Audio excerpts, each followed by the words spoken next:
My name is Jane Borowski, host of Invisible Tears. This podcast will be about my story in my words, talking about my own personal experiences in self-healing. I do not claim to be a therapist, counselor, or licensed psychologist. Hello, my name is Amanda Bedard, and I'm the co-host, producer, and editor of Invisible Tears. I'm a Reiki master, certified professional life coach, spiritual coach, wellness coach, and a counseling practitioner. Some of the content you will hear in this podcast may be disturbing to some. Viewer discretion is advised, but it is our hope by putting this information out there that we may help others to heal. We will always be a platform for truth and healing. This is Invisible Tears.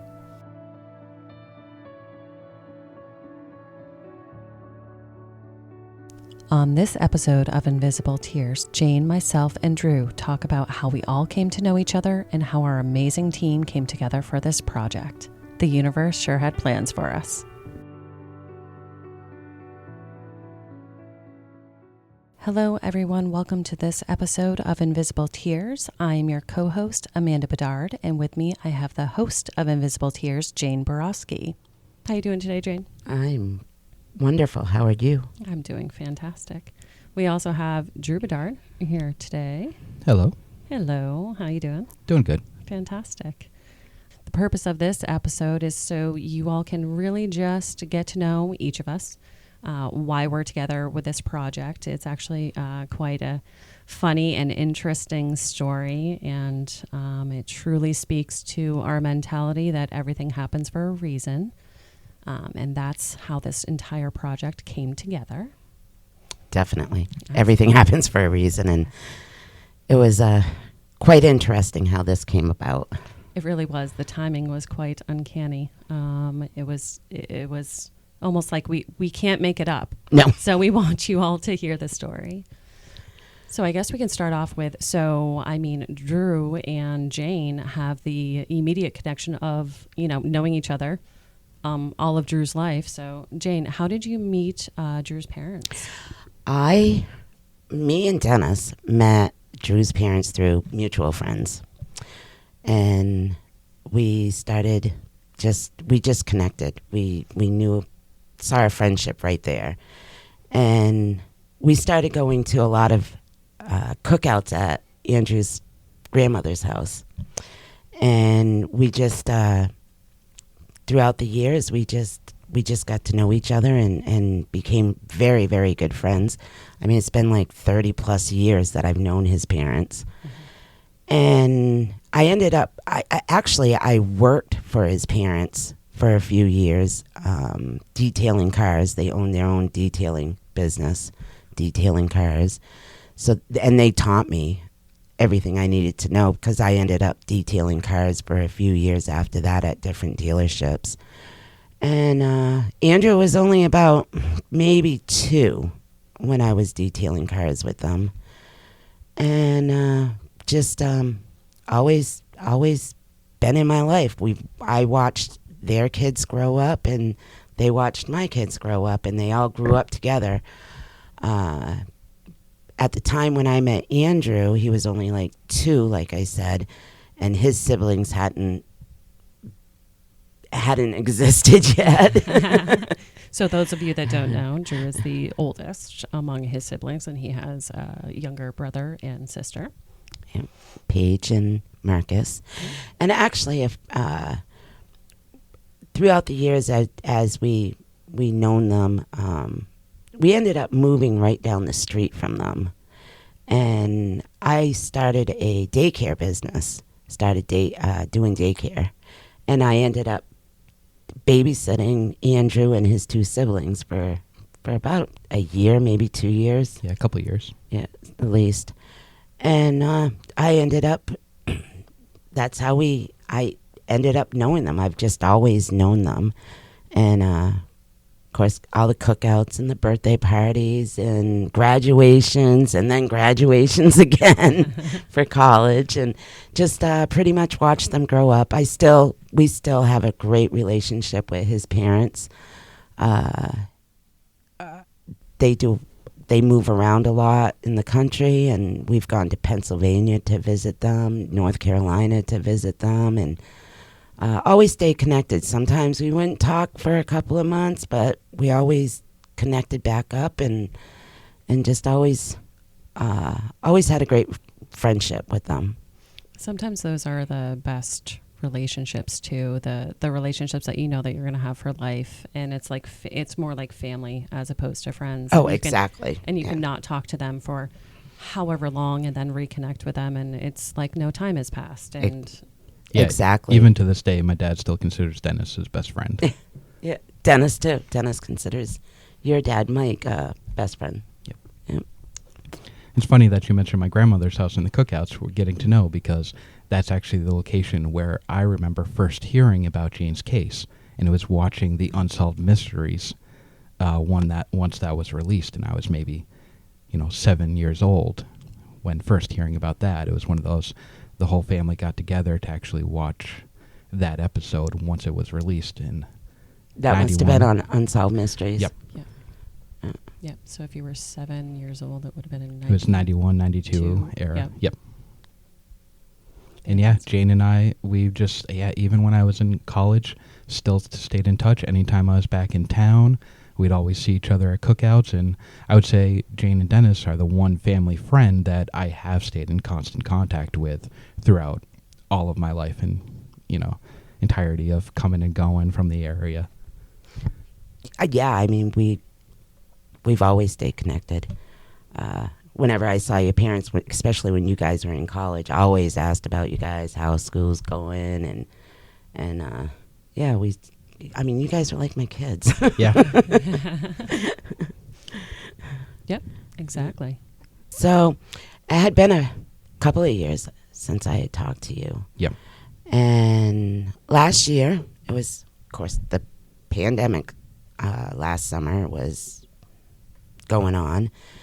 And we had the stay-at-home orders and all that. And so me and Jessica were kind of hanging out at the house and listening to different podcasts. And Jessica said, hey, let's punch up your case and your name and see what's on there. And so there was several podcasts that were telling my story. And Jessica looked at me and she's like, why are they telling your story, which isn't even accurate? Why don't you start telling your story? And I'm like, that's a really good idea. But I have zero knowledge of technology. It took me 3 years to figure out my phone, and my phone's about ready to be upgraded again. And I don't even want to do that because I have to figure out a new phone.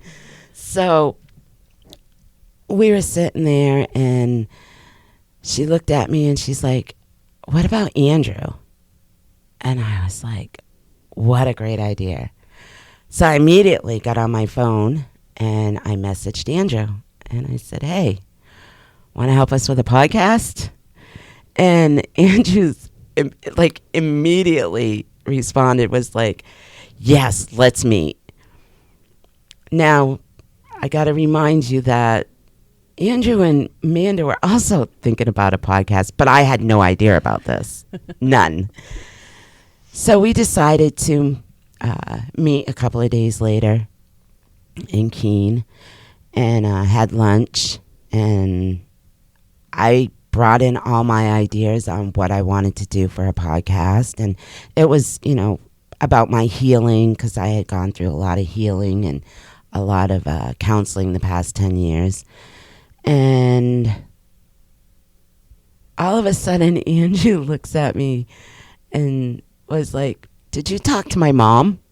And I was like, yeah, I talk to your mom all the time. But did you talk to my mom about the podcast? And I'm like, no, I hadn't talked to anybody about it. And evidently, Andrew and Amanda were also thinking about the podcast, doing a podcast. And all of a sudden it was like he had talked to his mom about it. I didn't know.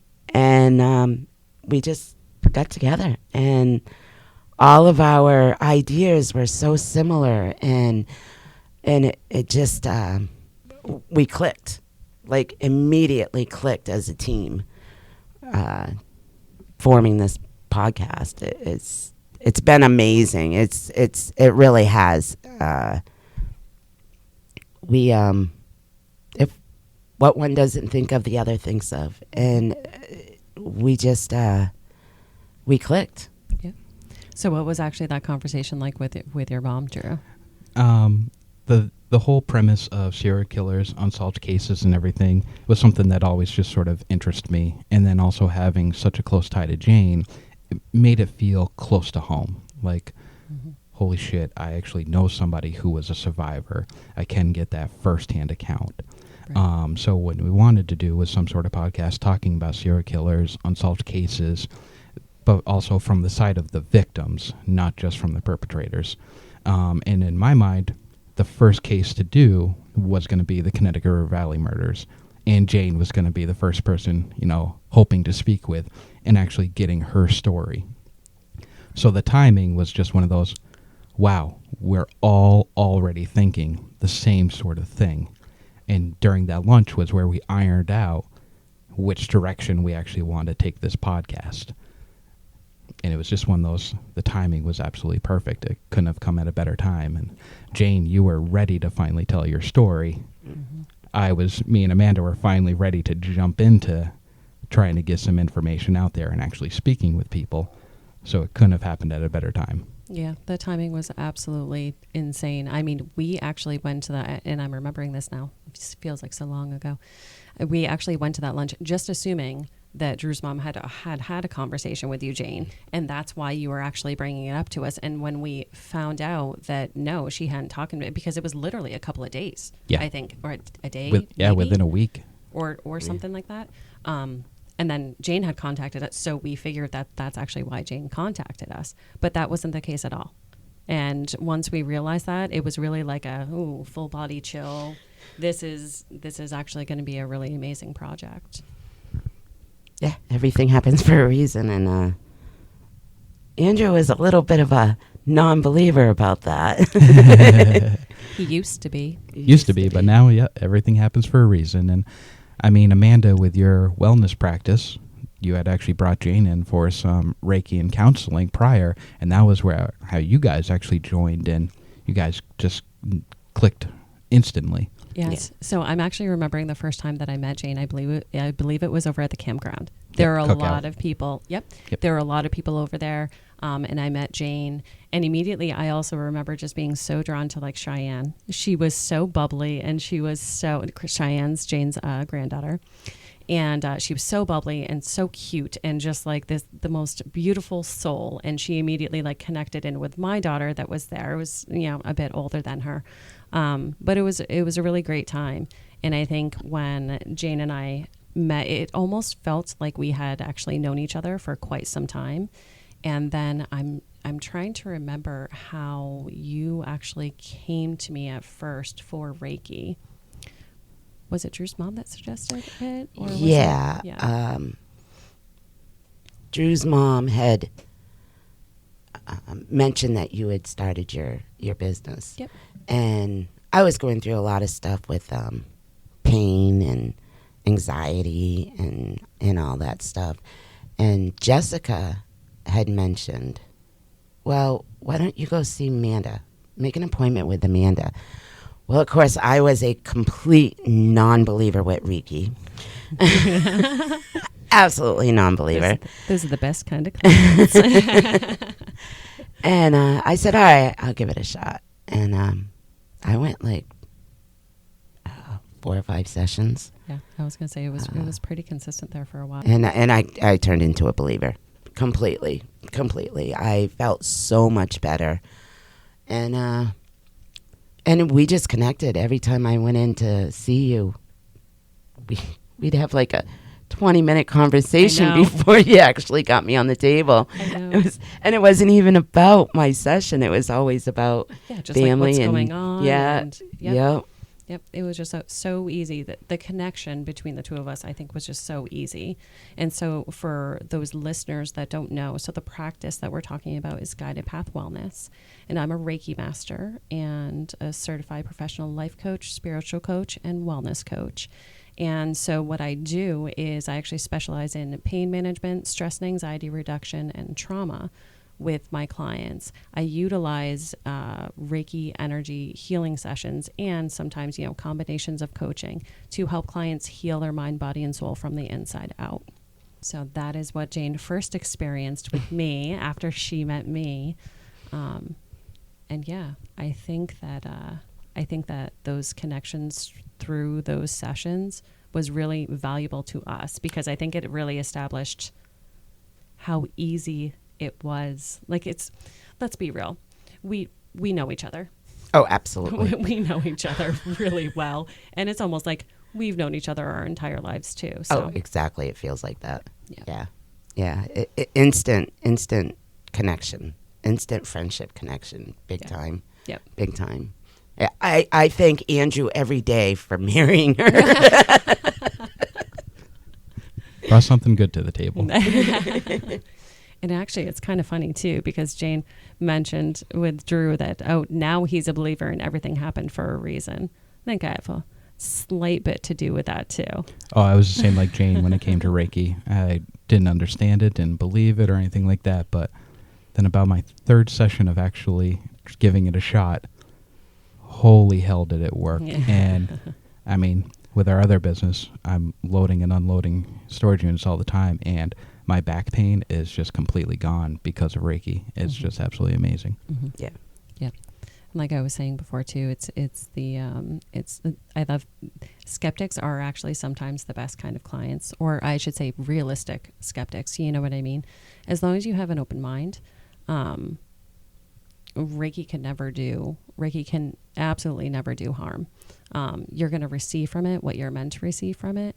And so if you're completely closed off to it, you may not feel any benefits. But if you're just slightly open, It works. it works. You did a mini session with Cheyenne I did. a few weeks ago. Oh my goodness. Yeah. She was so cute. And I swear, she's 7, right? 7. She's 7. The most mature 7-year-old I think I have ever been around in my life. She is. She's 7 going on 18. Yeah, no, she really is. And she really liked it. And I know she's having a little bit of pain right now. And I most definitely tuned into that a little bit. But yeah, no, I think she got off the table and she was like, I like that. She almost had the same reaction as Jess. Yeah. You know what I mean? The first time that Jess actually had a session. So that was fantastic. I've worked on the whole family. We'll be right back after a quick word from our sponsors. And now back to our episode. So Amanda and I came to actually know each other through work. We actually worked together. And then when I left the job that we're working at, we actually had disconnected for about a year and a half. Yep. And then when we finally reconnected, we realized, we need each other in each other's lives. Right. And yeah, been going strong since that day. Yeah, absolutely. It's kind of funny because when we first met at work, we immediately connected as friends and we just sort of became, concert buddies. We each were in relationships though. I mean, it was strictly just a friendship, just a great friendship. And we shared bonds over music and that sort of thing. And the type of work that we were doing because we were both very good at the work that we were doing. And then, yes, once you left that company and you went on your career path, we most definitely did disconnect. I think we disconnected for probably about 2 years. Yep. And then it was some sort of just off the cuff message about something that ended selling up some books. Selling for some you. books. Yeah, exactly. Something like that connected us back. And we were like, oh, Let's go grab a drink. Just reconnect.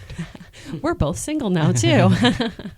So, yep. And the rest is history. How lucky am I?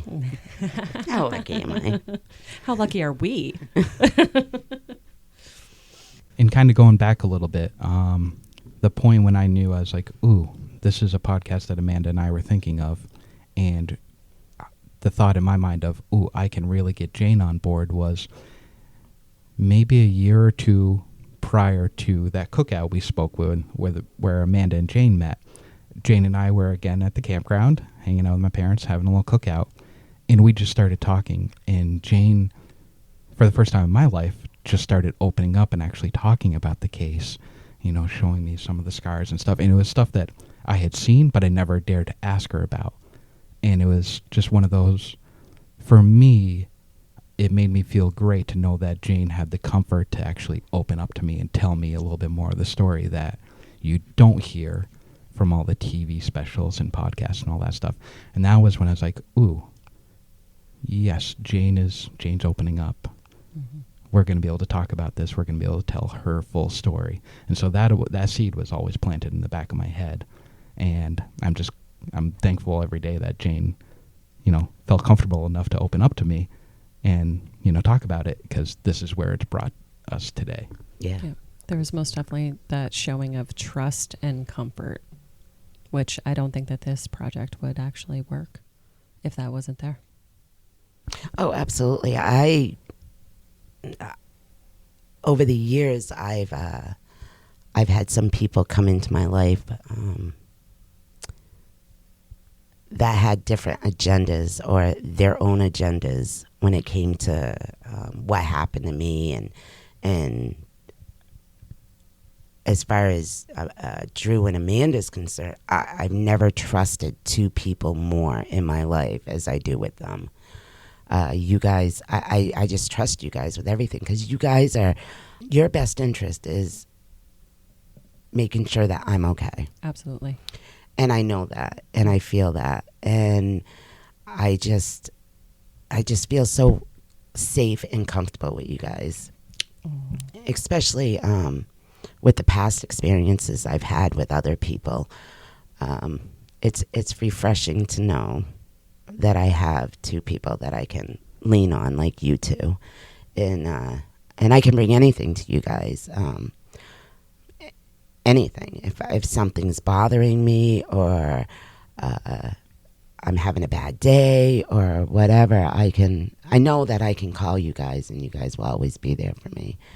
And to be able to have that relationship with that amount of trust is comforting to me. Mm-hmm. And that's huge to us too. And we really appreciate that. Obviously, we feel the same exact way. I mean, we love you. We love you more than words can say. I love you guys. But yeah, just the fact that we know how much value that trust has with us, and we know what you have been through. So we really we don't take that lightly.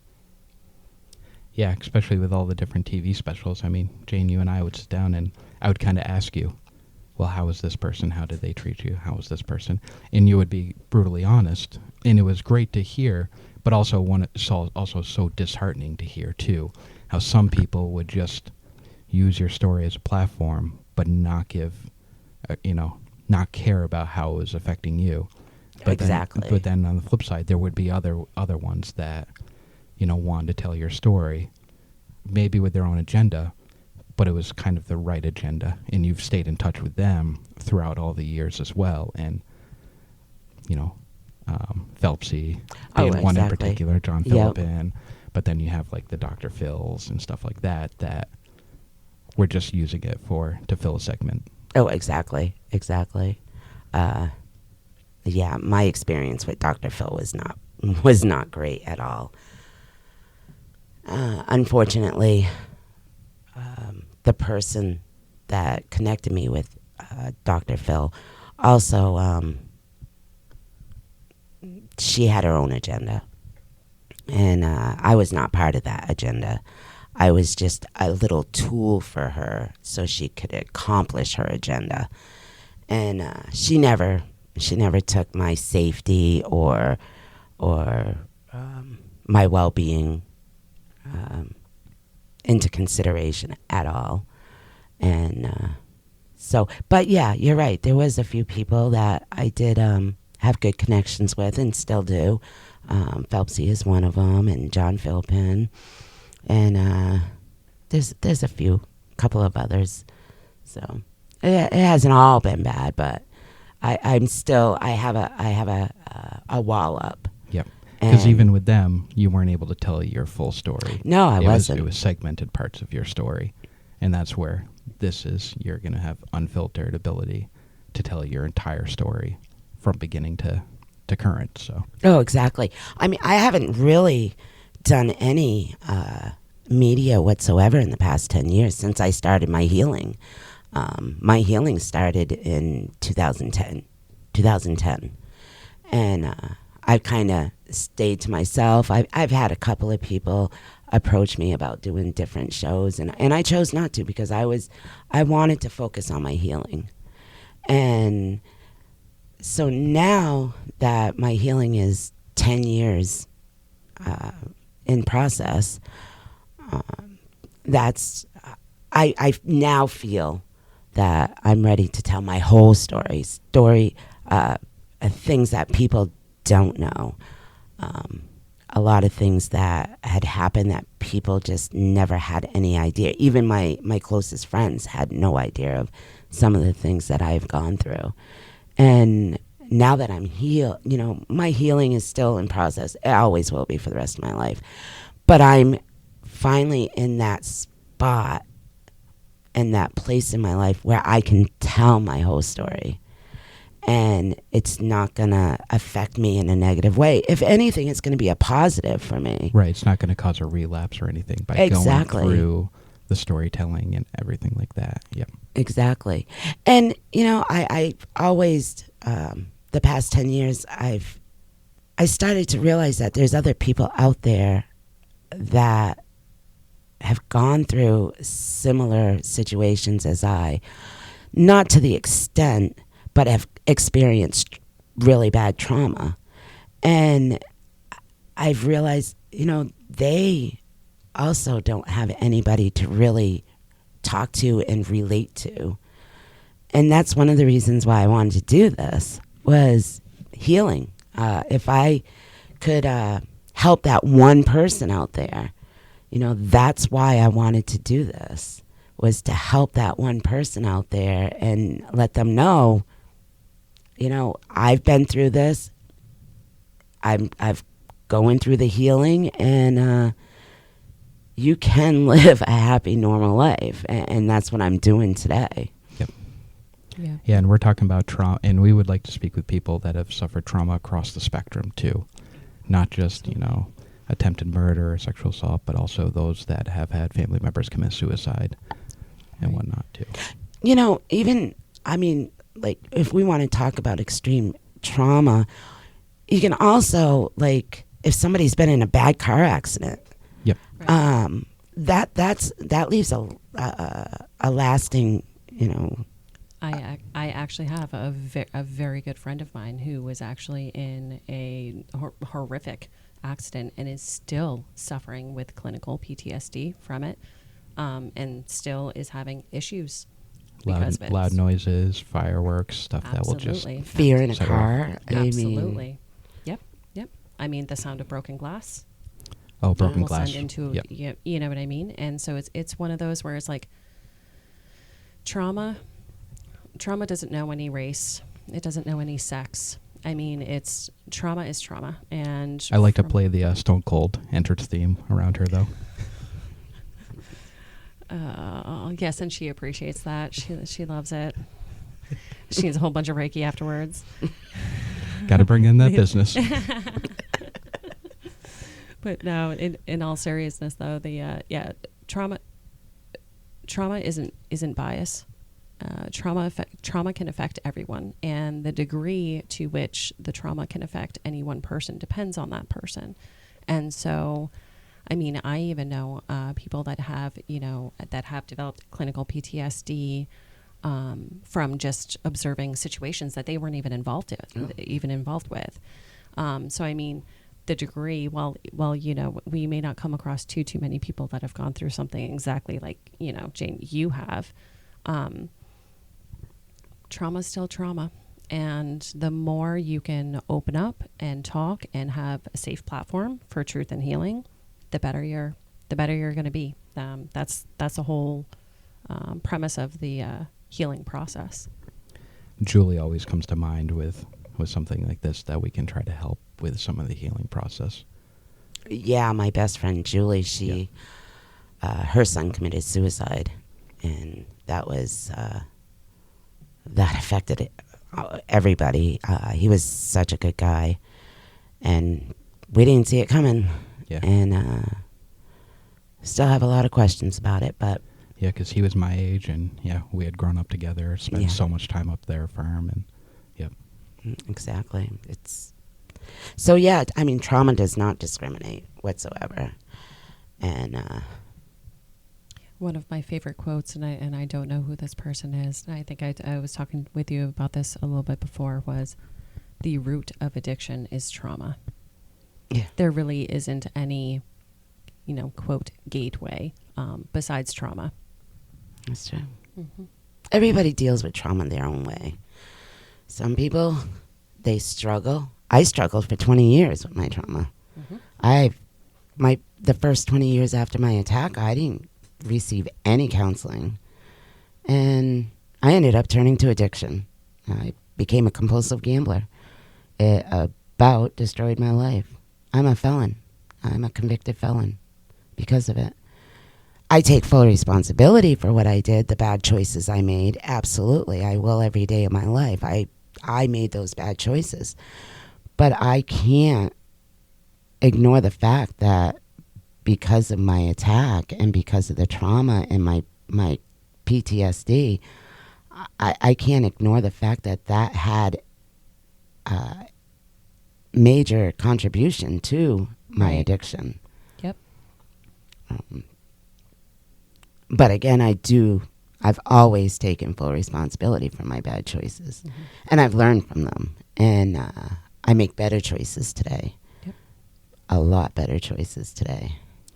Yeah, and that's even some part of the story that we do want to get out is what was going on during that time that caused those choices to be made, because the town folk will have their one thoughts with the whole situation, but then you're going to be able to actually get across, this is what was really happening. Yeah, it wasn't right. You've owned up to, the mistake, but also you're not a terrible person for it. Maybe it'll help them also understand what was going on at that time, so they'll look on it with a different light.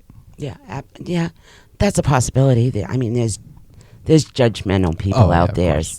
So people are always going to judge. And I've been judged for a long time for a lot of bad choices I've made. But today, I let people judge. They don't know me. They don't know what I went through. They didn't walk in my footsteps. And I just don't have room in my life for judgmental people. And I'm not going to make room in my life for judgmental people. Just not going to. There's no need to. I mean, you can't control the way that people react to you, and all you can do is control your reaction to them. Yeah, exactly. I live in a small town, so obviously when I made my bad choices, everybody knew about it. Yep.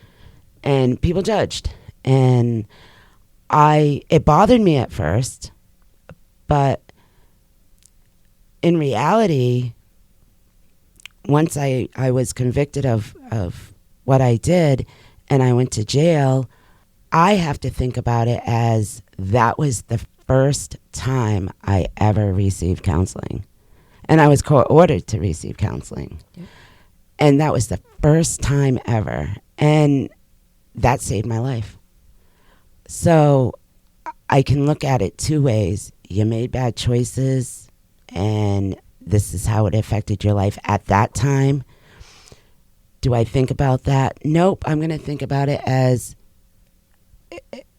it saved my life. It helped me to get the help I needed. It was the very first beginning of my healing process, and I'm actually thankful for it. Yeah, rather than thinking of it going to jail, it was a rehabilitation center. It did what it was supposed to do, and actually exactly. rehabilitated you and made you look at the world in a different light. And It actually kicked off your healing process. It really did. I mean, Everything happens for a reason. Exactly. Exactly. But when I started the counseling, it was just for my gambling. And I had gone to probably for 2 months, I had gone to my counseling before I actually shared what had happened to me with my counselor. And that's when the counseling really kicked off in a whole different direction. And that's when she clinically diagnosed me with PTSD. And I didn't even really know what PTSD was. She gave me a paper and said, these are the some of the symptoms of PTSD. And there must have been 20 symptoms on there. And I'm looking at this paper and I'm thinking, oh my gosh, I had like 3/4 of those symptoms and didn't even realize it. Mm-hmm. Because I had put my mind into a way of living that I thought I was living a normal life, and I didn't have any repercussions from this, and just hid it all away. And I hid behind my gambling is what I did. It was my safe place. I didn't have to think about all my symptoms that I didn't even know I had at the time. And so I was... When I was diagnosed with PTSD, that was a life changer right there. Then I knew, okay, now I really have to heal myself, and it's been amazing. It's been amazing. That's good. So this is just a little bit about our lives, our stories, how we came to meet.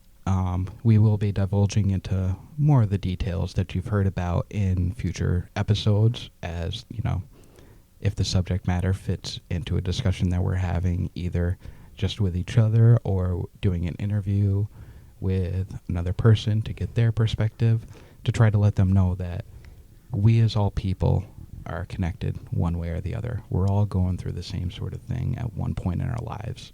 We've all reached a low point, we've all had high points, and we just want to try to live somewhere in the middle. We don't want to be too high, too low, because that manic energy can be very destructive at times too. Absolutely. It absolutely can.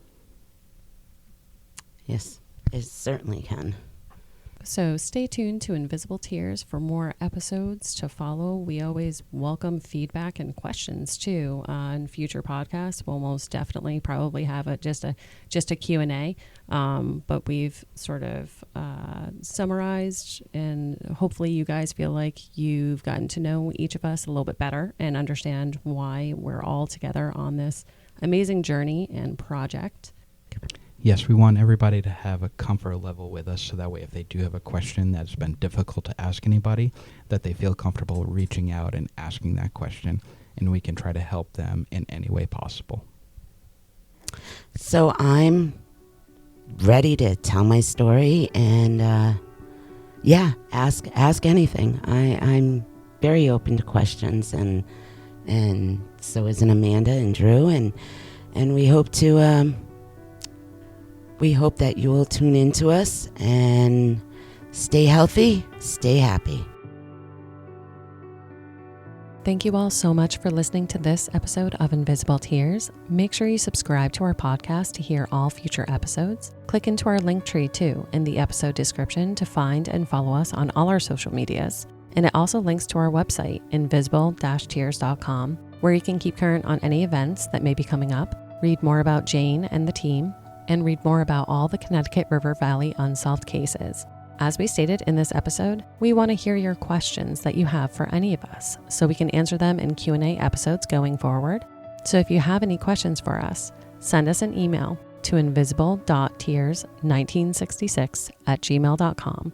Make sure you put Q&A in the subject line, and we'll do our best to answer all questions that come in to us. If you are looking for everyday items, clothes, collectibles, or a gift for that special someone, you can support us further by checking out our retail store, the Frugal Marketplace.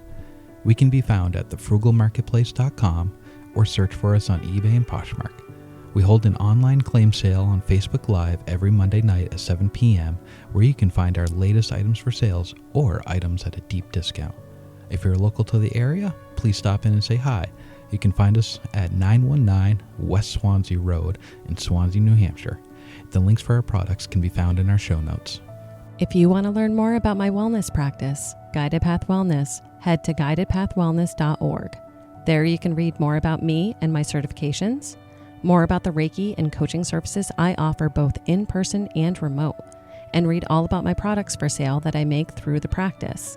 Feel free to utilize the Contact Us section on the website with any questions, or utilize that free 15-minute consultation booking button if you have any questions about what might work for you. Evil may exist in this world, but we will not let it win. See you next episode.